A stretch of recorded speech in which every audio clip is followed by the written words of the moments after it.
Welcome to The Bee's Knees, a podcast wild about native bees. Wild and native bees are under threat worldwide. In each episode, we look at actionable things we can do to support these adorable little guys, whose pollination work is crucial for maintaining biodiversity. I'm JC Meyer, and I thank you for being here.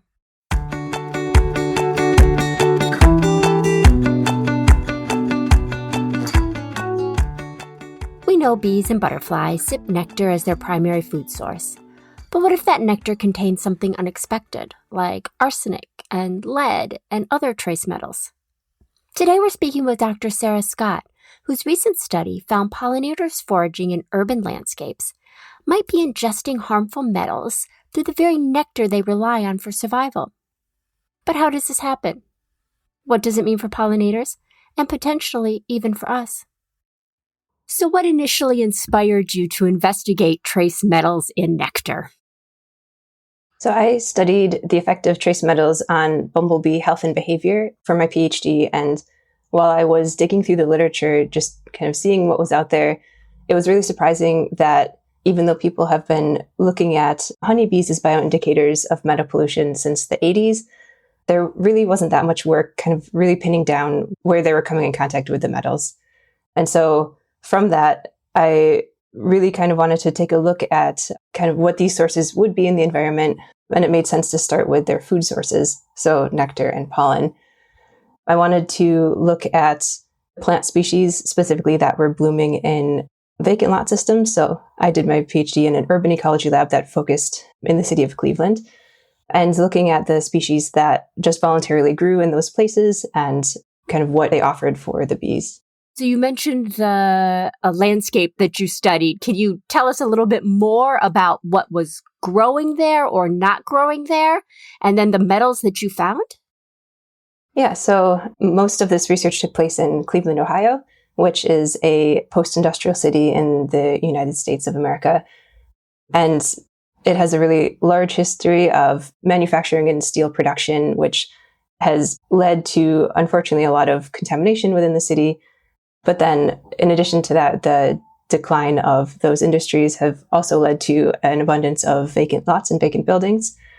And so our lab focused on looking at the biodiversity of insects and plants that were in these vacant lot systems. And a lot of the vacant lots that I sampled, we were just finding volunteer plant species that are not planted intentionally by people, but grow in these kind of unused spaces. So species include chicory, red and white clover, there's lots of dandelion, and a few other, Queen Anne's lace, pretty common things that you typically see.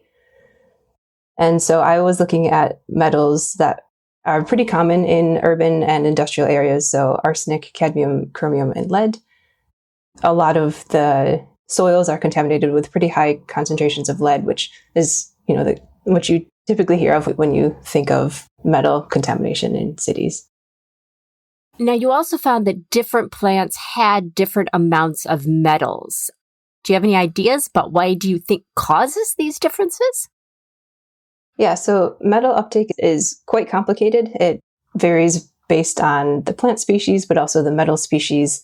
And there's a lot of external abiotic factors that also influence bioavailability, including pH and the amount of organic matter that you find in the soil. And so in general, there's 3 different groups of plants that vary in their ability to take up metals. So there's metal excluders, which are plant species that don't take up metals very much into their biomass. So biomass being roots, shoots, and leaves. There's plant indicators, which are metal indicators, which are plants that uptake metals that are reflective of what you'd find in the soil.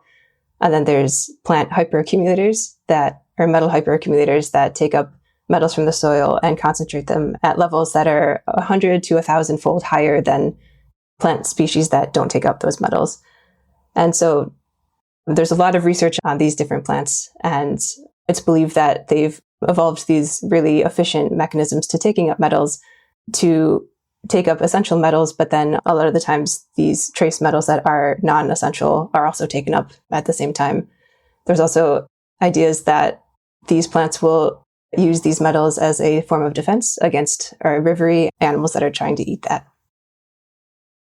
So The metals that you listed sound disturbing. What is the effect on bees who've been exposed to them? So the effects of metals ranges all the way from mortality down to we're seeing changes in their foraging behavior. Exposure to high concentrations of metals, as you'd expect, results in mortality for bees, since metals generally cause havoc if you're exposed at high levels. But then we're also seeing that exposure to high concentrations of metals results in changes in their morphology, so differences in their eye, head, and wing sizes. We're also seeing elevated brood mortality and a delay in brood development time. Unfortunately, most of the research has been only focused on honeybees, with just a few studies on bumblebees and even fewer on solitary. So just as a caveat, for most of the effects that I'm going to be talking about have been studied in honeybees. Negative effects of lead on memory and learning in honeybees, which, given that they're foraging behavior, they need to go out and find the resources and then remember how to get back, could be really challenging for their overall success in pollination. There's been studies that have found that bees will forage for shorter durations on metal contaminated resources, either just nectar or plants that have been grown in contaminated soil. So that can have a negative effect kind of downstream on pollination services. There's an effect on the gut microbiota. So exposure to selenium causes changes in that gut microbiota, which that is responsible for anything from nutrition and nutrient availability to immune function and reproduction. So there's a lot that we still need to do to understand that, but that seems like a potentially stressful impact of metals. And then overall, metals also negatively impact the immunocompetence of different bees, and so it makes them a little bit less able to deal with external stressors. So you mentioned that these areas in Cleveland were quite industrialized. Do you believe that in maybe less industrialized urban areas, the level of metals would be as high in these plants? So unfortunately, there's kind of metal contamination everywhere, that both where people are concentrated and naturally. Metals are both naturally occurring and byproducts of human development. And I think there would definitely be higher concentrations around these industrial sites. There still are present in areas with less of that presence. And I've been working on another project looking at kind of a continuation of this paper, but in areas that we would consider safe or like low metal areas, and finding not the same concentrations, but still finding quite a bit of metals in the nectar. So it's kind of everywhere. And the nice thing is we still see bees everywhere. So I think that they are still able to process and deal with some of that. But yeah. So besides nectar, what other ways can bees get exposed to metals in the environment? Bees are likely exposed through multiple different pathways. So either through consumption of contaminated resources, but also direct contact with contaminated air or soil or water. And if we're thinking about most bees, a lot of them are solitary soil nesting. So that puts them in direct contact with contamination. I also have found a few papers that looked at bees picking up particulate from the air as they're flying. So if you think about them, they carry a little bit of a charge. And so I like to compare them to like little Swiffers that fly through the air and attract these particulate matter. And then as they're flying, can groom those particles into the collected pollen. So it's kind of coming at them from every direction. So where would you like to see the research go in this area?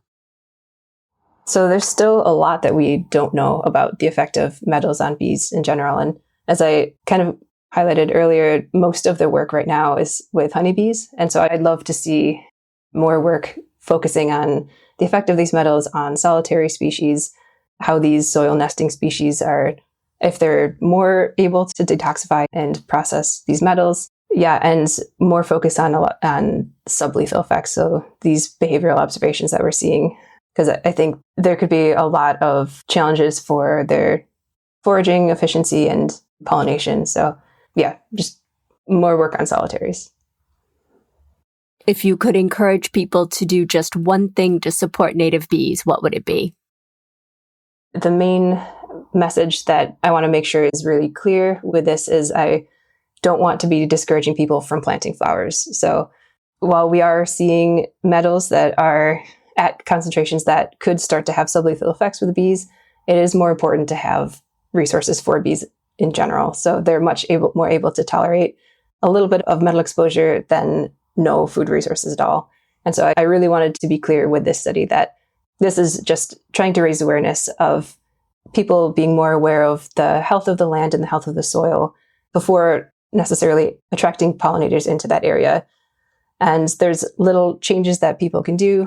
So testing soil, looking into the history of the lands, and really identifying if a potential area that is targeted for pollinator habitat is safe first off, and then if not, just making small changes, planting species that aren't necessarily as attractive to pollinators, or mowing plant species before bloom if it is highly contaminated. But yeah, just keep planting flowers, being aware of the soil health and planting flowers. There are soil testing kits available there's private companies, and then depending on where people are located, some universities will offer these services for a fee. And yeah, just being more in tune with the soil, kind of the whole system, and yeah, thinking critically about not only providing food for bees, but also the quality of food for those bees. It's clear that what happens in our urban environments doesn't just stay in the soil. It makes its way into flowers, nectar, and ultimately the creatures that rely on them. Thanks so much to Sarah for joining us, and to you for listening. Sarah's actionable advice: think about the soil. Our bees absolutely need flowers, but flowers need healthy soil as much as our ground nesters. Until next time, stay grounded.